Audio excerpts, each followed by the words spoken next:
This is the beginning of the Yukon River. We're probably about 100 yards down from the actual start of it. Right now it's quite slow because it's just draining Marsh Lake into the river system. This is called the Marsh Lake Dam, but actually it's probably 5 miles down from that. And the dam is the green part, and apparently over to the right, and we'll see this in probably tomorrow morning, is a lock system for small boats like my kayak that allow us to go through there without totally unloading and portaging. So I think I'm probably going to camp right over here. Not exactly a wilderness context, but good time to stop. It's about 8 o'clock, and it'll give me a good rest to set me up for going through the locks and down through Miles Canyon and Schwatka Lake, and ultimately into Whitehorse.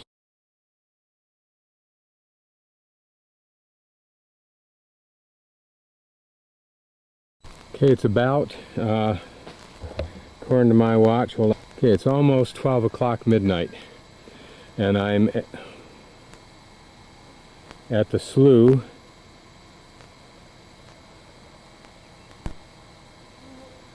I wanted to show you these colors before this damn battery goes out.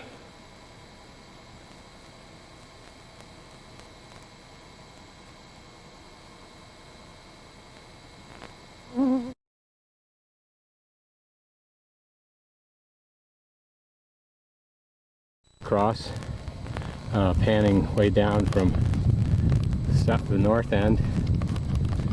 If I can get the kayak to turn around a little bit. There. Near the bridge. I camped down in there. There's some pretty places to camp over there, but the closer you get to this wooded area, the less secure you are, because groups of indigent Native American kids hang out there, or young men I should say, and they don't have anything to do, and they may end up taking your stuff. They warn you against it. There's a boardwalk that the city has built all along here for, I'm not quite sure who. And hopefully the wind will just kind of swing me around here. If not, the town is right up there. That's it. That's a hotel, Carmax Hotel. That's a health center there. Back over here is a municipal building. Can't see it back in there a little ways. We're up here a little farther, excuse me. Kind of hard to shoot when you're in the kayak. It's neat to be cruising down this river. Now at about, as you can see, about 6 o'clock in the evening. That's probably more like 8 o'clock Yukon time.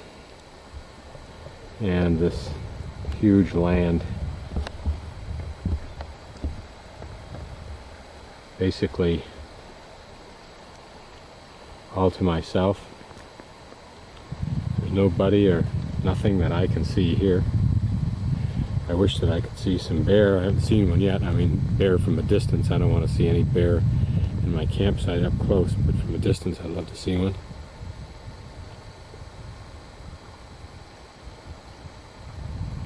This is a vast river, and if your timing is right, you avoid all the people that are sometimes here. Over here is probably the coal mine, sign for the coal mine.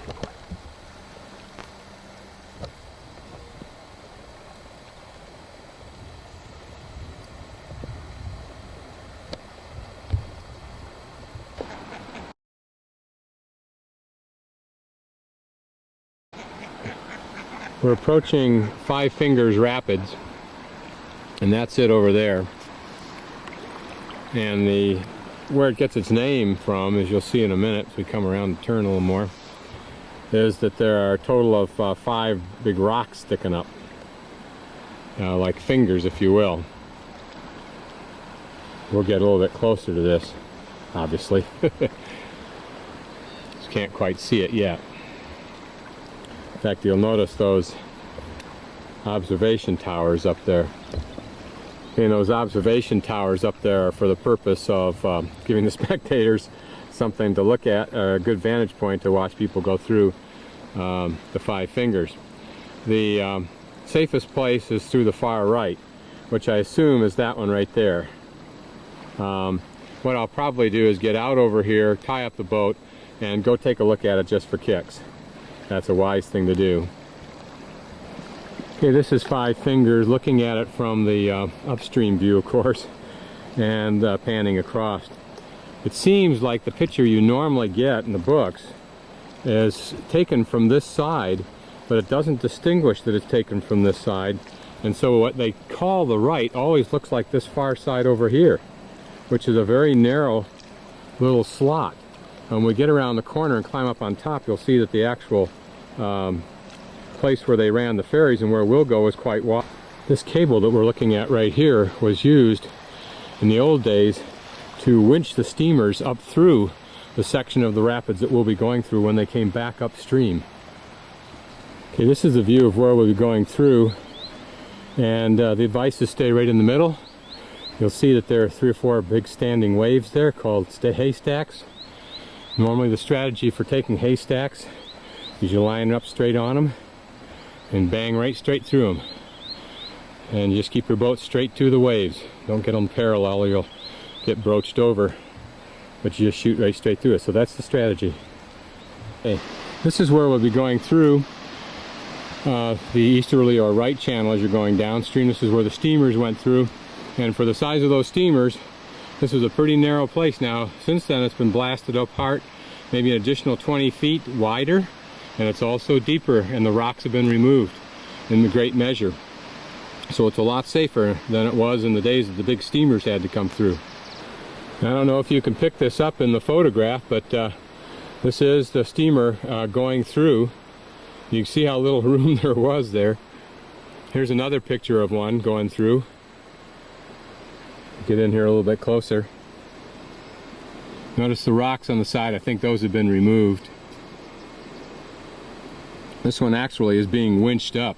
You can see the cable coming off to the left. There's an example of the men working with the winch. This was the same cable that you saw up on top there a little bit earlier. Okay, as you look at this, there usually are 3 or 4 large standing waves that you have to blast through, which are kind of fun. But as I pan down through here, I think you'll agree, there isn't anything here but some flowing water.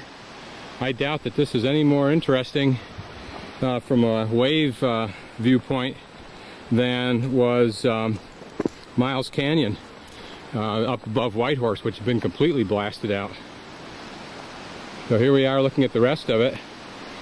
As you can see, there's nothing happening there.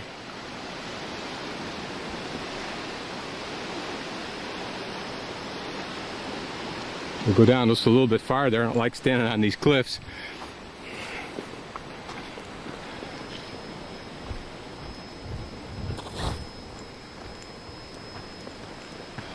This is the end of the route here. As you can see, you just come right out into the river and on down you go. Then Rink Rapids is further on down. So I don't think I'll use a wetsuit for this. I don't think there's anything here. There may be something right down in there, some little waves, but they don't look like much. It doesn't look like half what I was dealing with on Lake LaBarge or Bennett Lake with winds and waves.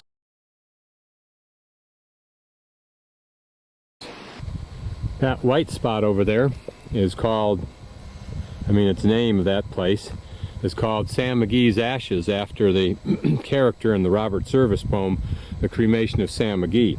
Of course, it's not his ashes. What it really is are the ashes from the St. Elias volcano that exploded some years ago, quite some years ago.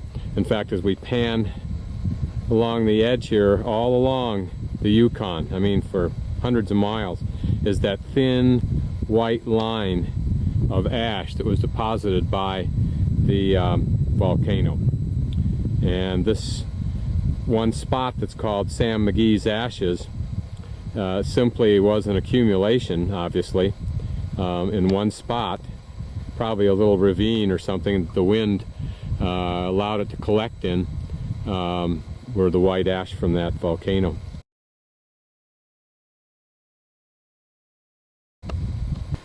This isn't going to be one of my best campsites. It'll be right on this little spit right in front of you.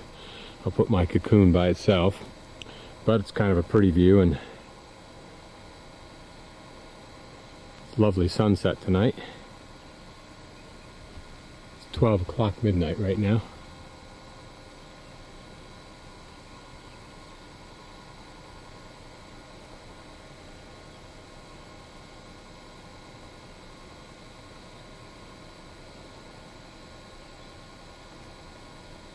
That's down river.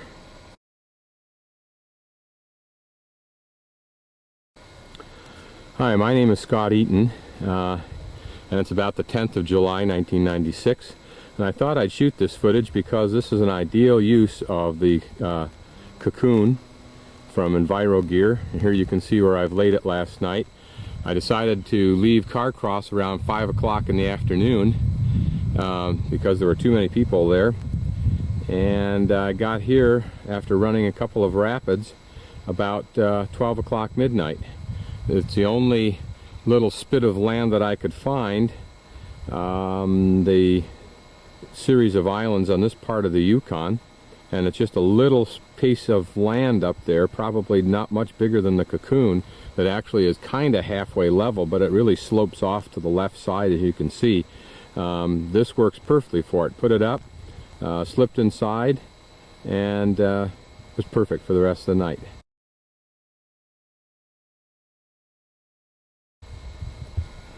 This is the Yukon crossing. As it says, winter travel from Dawson to Whitehorse initially followed the Yukon River ice.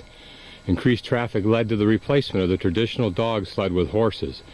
Then the building of the overland trail in 1902 shortened the trip by 160 kilometers.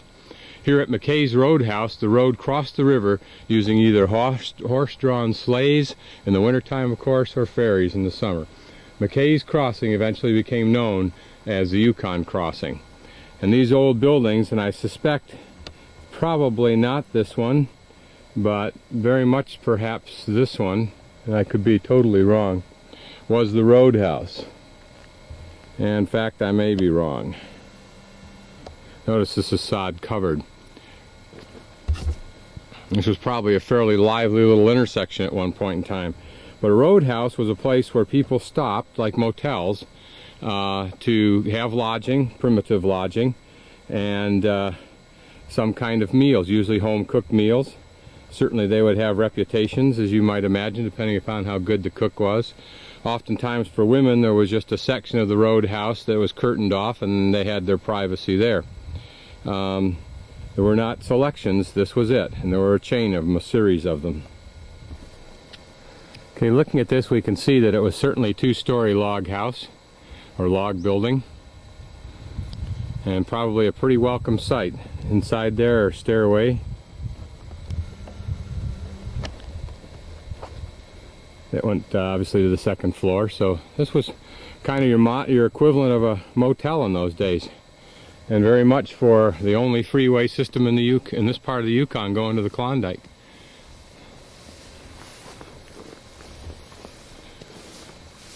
It's interesting to look inside there and imagine if those logs could tell the stories of the people who traveled this trail, and the stories that they had to tell as they traveled it.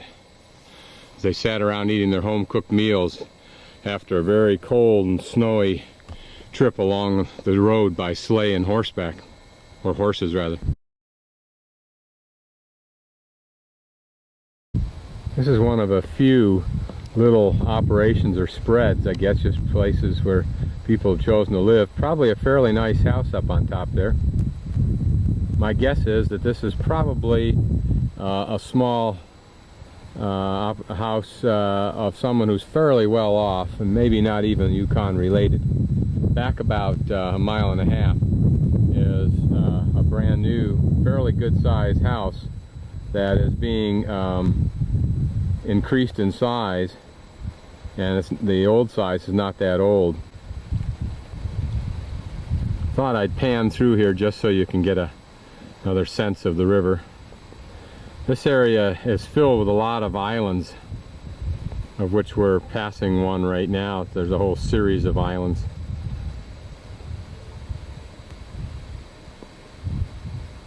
There are no spectacular mountains along the Yukon, really. They're all this carved from basically sandstone deposits or silt deposits from the huge inland sea that was here about 250 million years ago. Here's a little clutch of ducks. Mama's trying to keep ahead of us. We're coming up on her just by coasting.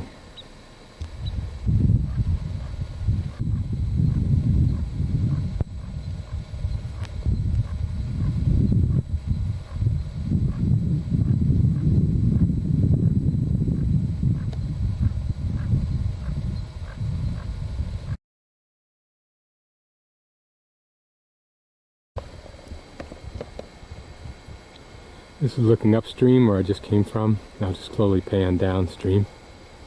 I'm on a nice sandy little beach that I'll stop and have lunch on.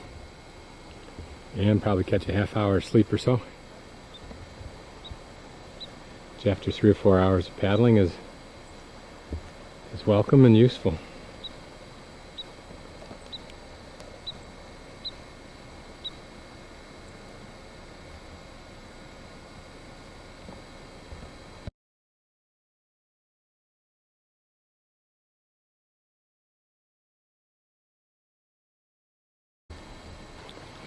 The Pelly River apparently comes in right where that bluff is over there.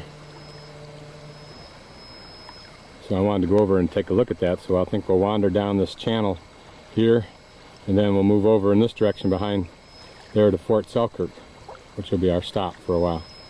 That is the Pelly River flowing out of the right side there of that butte, and it hooks to the left into the Yukon, and presumably adds a little bit to the flow. That basalt cliff there, if you will, was presumably made by what kind of a volcano? You're right, it's a shield volcano. A shield volcano just kind of oozes out of the ground and then flows around for maybe hundreds of miles. And if we look closely at that, we'll be able to see the layers, particularly at the top.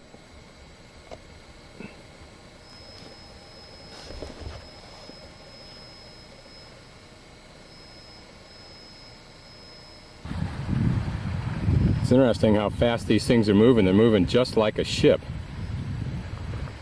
One went by me just like probably going as quickly as I can go.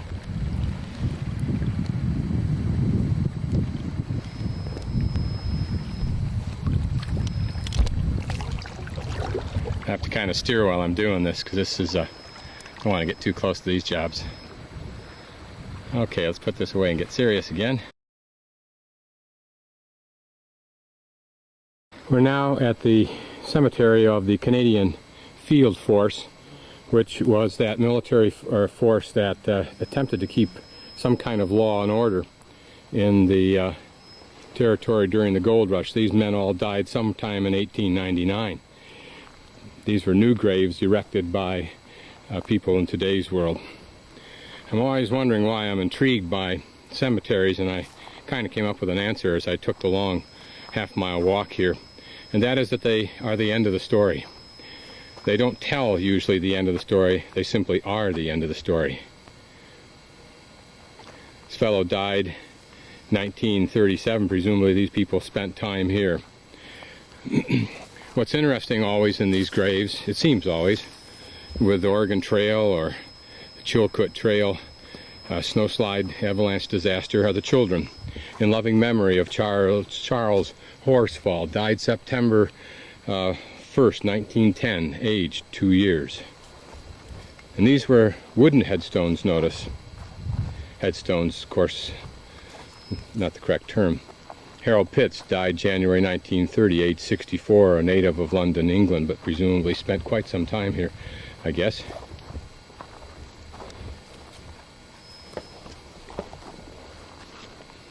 "52 years of age, March 28, 1900. And here, this last little grave, the picket fences, the white paint that was on here once, now just about gone. In memory of our darling baby, Wade T. Blaker, son of Mr. and Mrs. Blaker, born at Fort Selkirk, December 1st, 1998, died Monday 7th, 1899, age 3 months, 6 days. When I visit grave sites, I often wonder what were the stories of these people that ended here. What made their lives important? Who did they influence? What did they influence? What did they enjoy? What did they suffer? And I guess the reason why that's important to me is because I have not yet found the end of my story. Hopefully for a while I won't. What will that story be? And will anybody care? Will anybody know?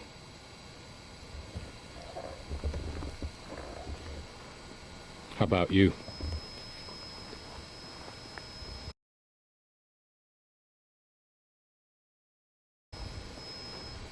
This is the building of F. Blanchard, whoever that was.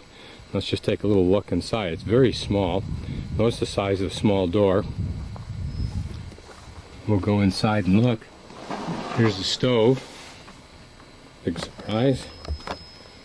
We'll stand over near it so we can get a better view. Notice how small this is. There's looks like a double bed for 2 people, I would think. And then perhaps for their children. Unless these were some kind of shelving. Although here's some shelving on the other side, as well as a little table. And some of the debris that presumably was either left by them or maybe left somewhere in the area and put in here. Some kind of a little lamp that probably held a candle inside that can. Homemade deal, obviously. There's some air holes up there for ventilation, unless those held little wooden posts that were for holding something else. I don't know. Notice the cardboard put across as a form of insulation, and on the inside here, the chinking is a moss.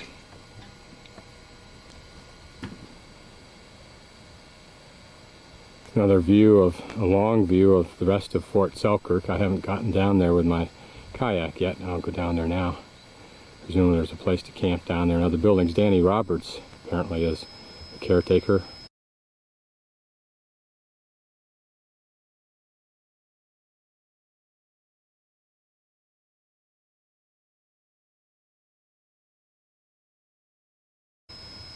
This is Victoria Rock, just a notable little place downstream from Fort Selkirk. I just thought we might enjoy a view of this area as I float down through it.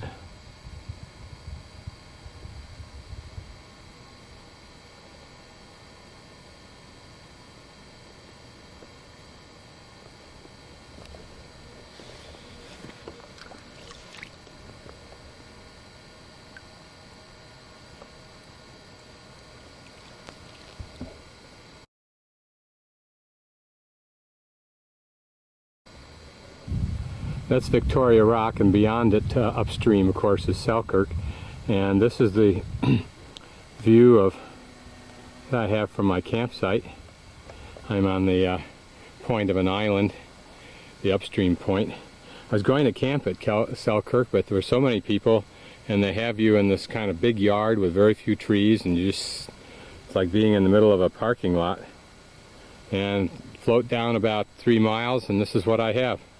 I'll just kind of pan around for you. It's on an island which hopefully suggests to bears that it isn't worth the effort of swimming across. And I don't cook food that should inspire them that much. I don't cook food that inspires anything, or anybody for that matter, except for the starving, which of course you are somewhat at the end of the day. But here I am with my tent right at the point. I can see all directions when I wake up, when I sit there and read. Here's a little makeshift campsite. Someone had found this piece of wood that floated down from somewhere and stuck it in there for a bench, and this is my little cooking area. I mean, what more could you ask for, to be out in the middle of the Tules and have a place like this? It's ironical that I will spend quite a bit of time looking for a spot. Sometimes I'll take as much as an hour and maybe several more miles of travel just to find something that looks like it's going to have an outstanding view. How many times are you in a place like this? You want to waste it with having no view? You want the ideal. Even when I get to my campsite, I'll mess around with it and mess around until I find exactly the way to where I can put my tent so that I can have the best possible views.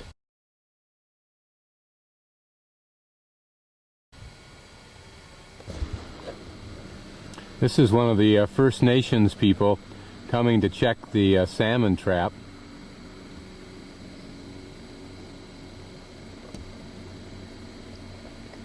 And if you can notice,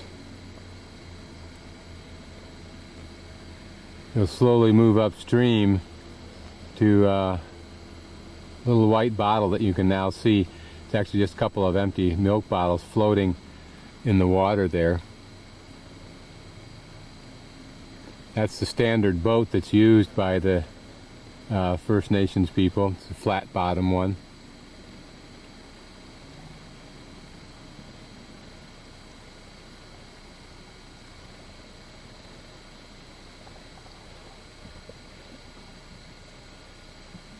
Presumably they're moving the fish up towards some point, then they'll pull in the net. Here's a good example of a weather front, in particular a cloud front. You can actually see the cloud front, or that's the rear end of it. Actually, it's going north. South is to our left. The sun's slightly to our left and above and ahead of us. But you can actually see where the clouds let off, and probably a high area. Clouds being by definition a low area.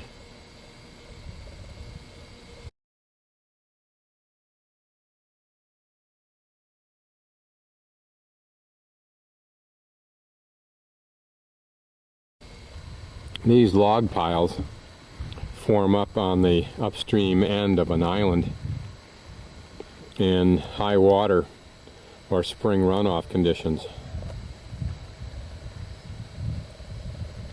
They're dangerous to be near because if you get anywhere near anything like that, it'll suck you right underneath and grab you and you can't get out. The water pressure is so great from the power of the river. So you just kind of stay clear of these.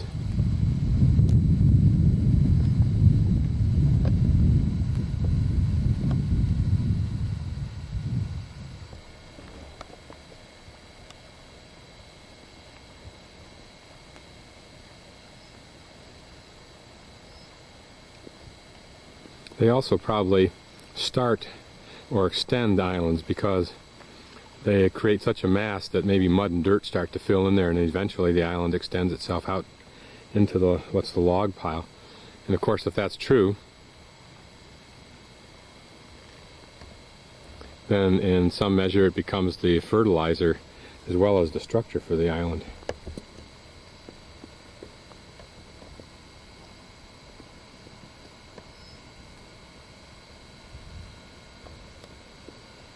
We're floating down a little channel right now between the island and the main shore. I sometimes take these because they're a little bit more intimate, kind of fun to go down. I encountered a moose in one that was much more narrow than this, about a fourth the size of this, and both he and I were surprised. And also I got hung up just a bit on a little gravel bed staying away from her, and realized that if she had gotten really angry for some reason rather than just simply stunned and then scared and flustered, if she were to attack me, or if I were to get caught with a bear in that situation, I'd be in some pretty serious trouble. So I kind of pick a little bit bigger ones now that are a little bit safer.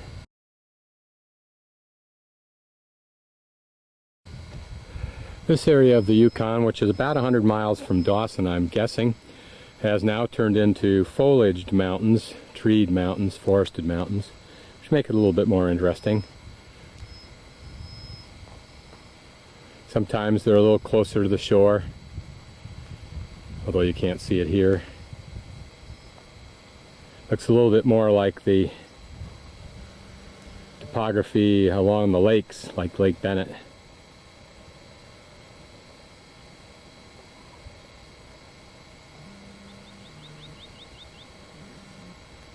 Spectacular kind of country, just in the sense that there is so little in the way of even wildlife that you ever see. You're very much by yourself, except for, if you notice over here,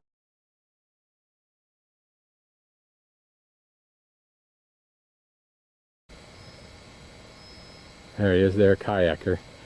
Fellow I passed earlier on, and I got off on the beach here to rest for a while, and now he's passing me. But other than him, there's been nobody else that I've seen all day long today, except for somebody who was camped out around 10 o'clock on the beach still. Probably a late night of paddling.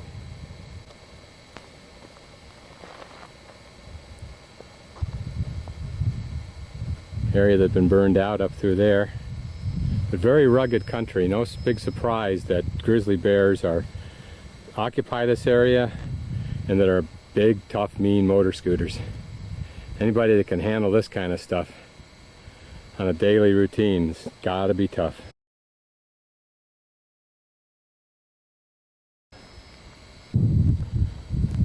This is my campsite tonight for July 12th, I think it is, Friday. A sad note, 3 weeks after Mary's death. I chose this spot because they have these spectacular cliffs over here. Spectacular in terms of the Yukon. Normally it doesn't have anything quite like this. Not a lot of it anyway. Although there is in this area. Ironically, the fellow that you saw in the video a little bit earlier that I passed, and then he passed me, when I started to get myself set up, I looked down the island and there he was.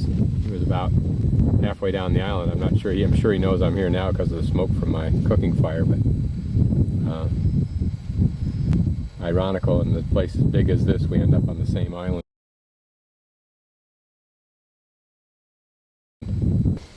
Thought it might be kind of fun to, if it'll work, see what it's like living in my little tent.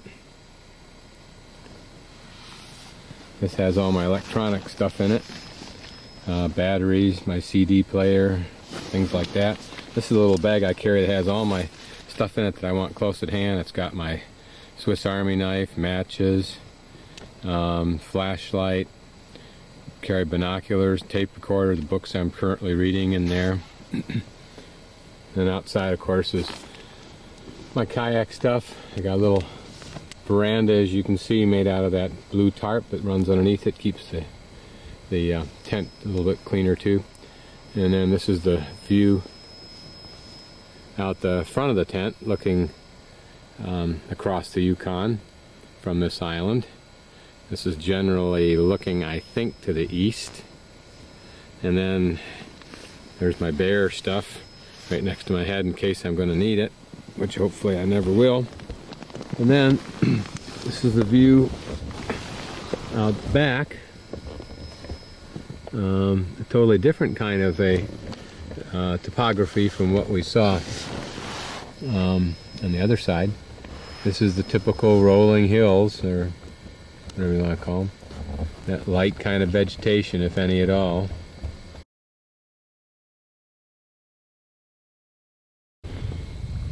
Here's another view of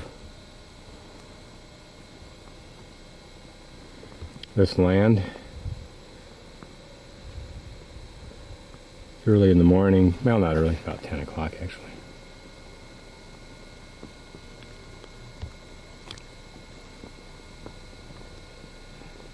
So there you may be able to see the tent and the floatable kayak, or portable kayak, of an older Japanese man wearing a nice, clean, dapper hat like mine. He has his little aluminum chair to sit in. How he got that on there, I don't know. But it's interesting, the pleasures, the vision that people have when they float down this river, as reflected in the clothing they wear, the gear they take, places they camp. Right now it is absolutely silent except for a couple of birds that I hear chirping on either side of the river. This is usually the case. Now only the occasional seagull, the very occasional bald eagle, always the raven.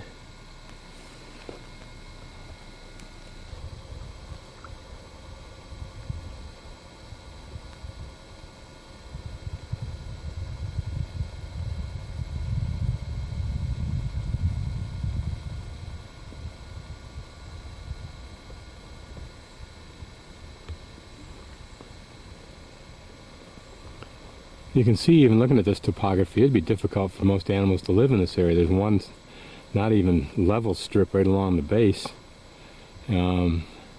Otherwise, everything is vertical.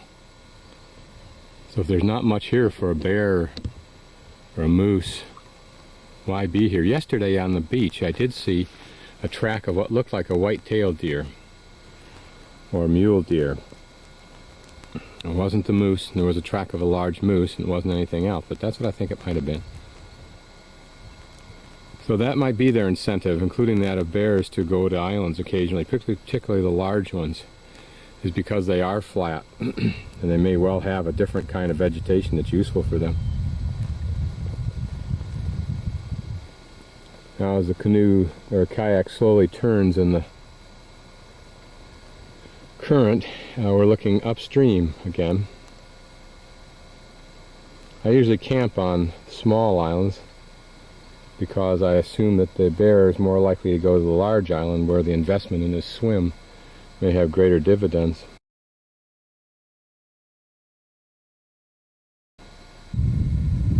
This is somebody's little complex on Kirkman Creek. Probably about 360 miles from Dawson, back upriver, of course. I don't know whether they fly in, drive in, or boat in. It's an example of some of these spotty little places that there are on the Yukon. It's interesting to wonder how these people run across them and what they do and how they get them.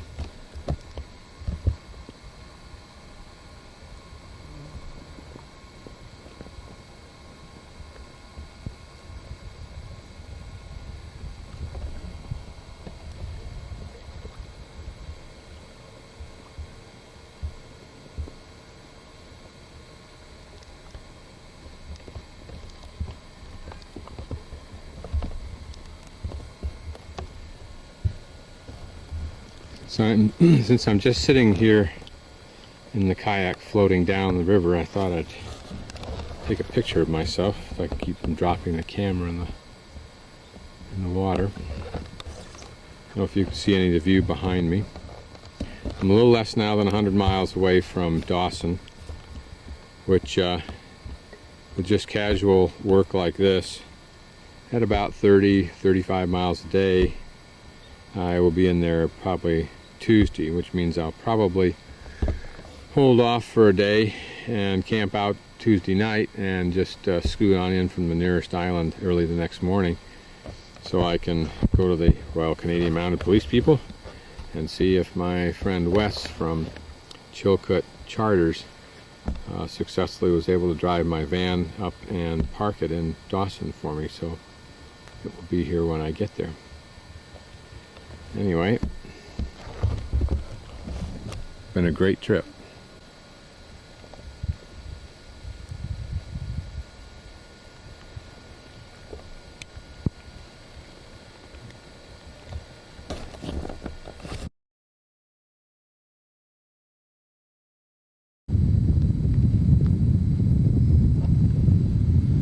This is the biggest log jam that I've seen on the Yukon yet. It completely jams the old channels at Thistle Creek. And when they say old channels, presumably that means channels, I think, maybe the steamers went down, if not just the channels in general. But that's a mighty big log pile.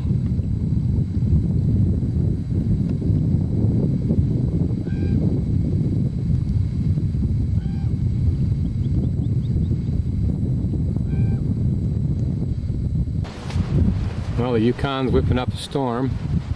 What you see there right now is some rain and a lot of dust that's being blown up off the islands, I guess. This is the biggest storm, I think, that I've seen so far. I don't think it's quite hit us yet.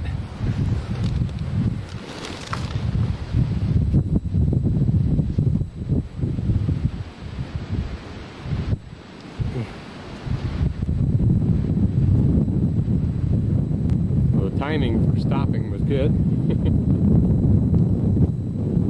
We'll kick that water. We're going to come right down the lake, right, or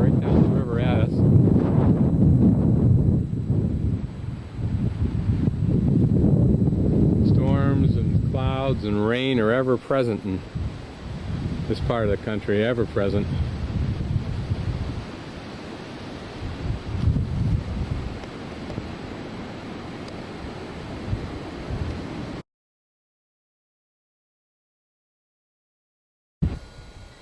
Here's the view after the storm.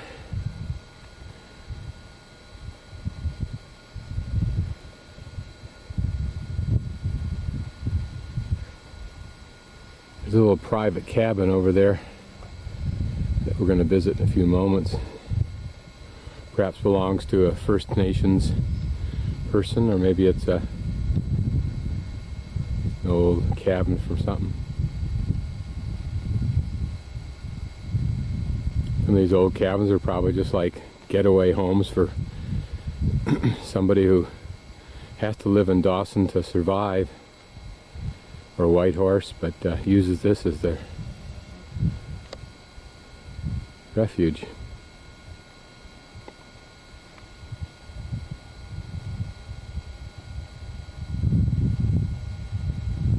This is another one of those, I think, ideal campsites, because it's located on a little point, water all around. Very pretty place.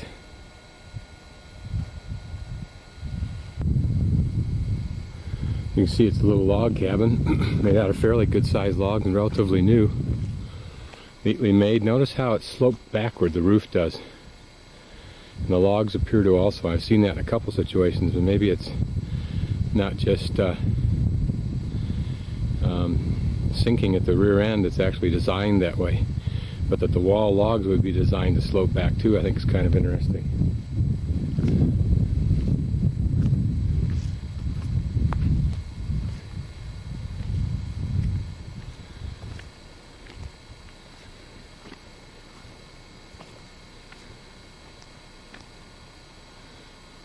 Trap hanging on the wall, can for something.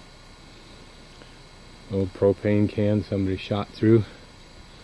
Grill and pot for cooking, and a shovel for something.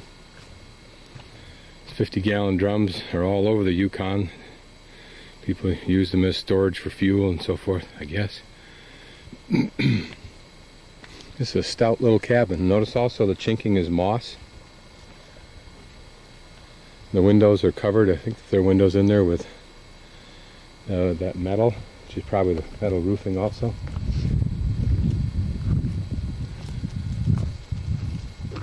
Here's a little pathway, goes down to apparently just a little place to sit,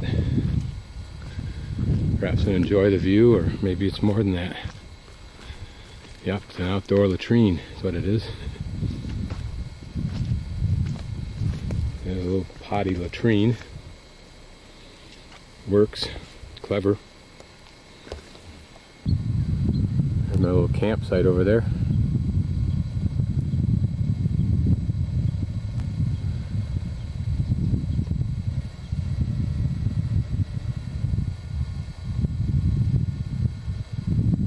Okay, we'll take a little look inside here. It's trespassing, of course, but we'll do it in the interest of history, if you will. It's interesting to look at this and look at some of the cabins we've looked at that are from the time of the gold rush, and these aren't much the same. They're much different. Low ceiling, center log in the middle, as you can see up here to support the middle. Bunch of traps, so this is probably some kind of a trap line by a Native American or Native Canadian, or what they're called First Americans. You may not be able to see, there's a big saw over there. There's a couple of lanterns down there, cooking stove. Here's a big heating and cooking stove here, but a very rough kind made out of some kind of heavy-duty barrel. Pots hanging on there. 3 cots here for fellas to sleep in. I assume they're fellas. And some of the supplies up here, coffee mate, and sugar and salad mix and stuff. Here's a bunch of paperbacks for reading. Let's see what they are, just for kicks.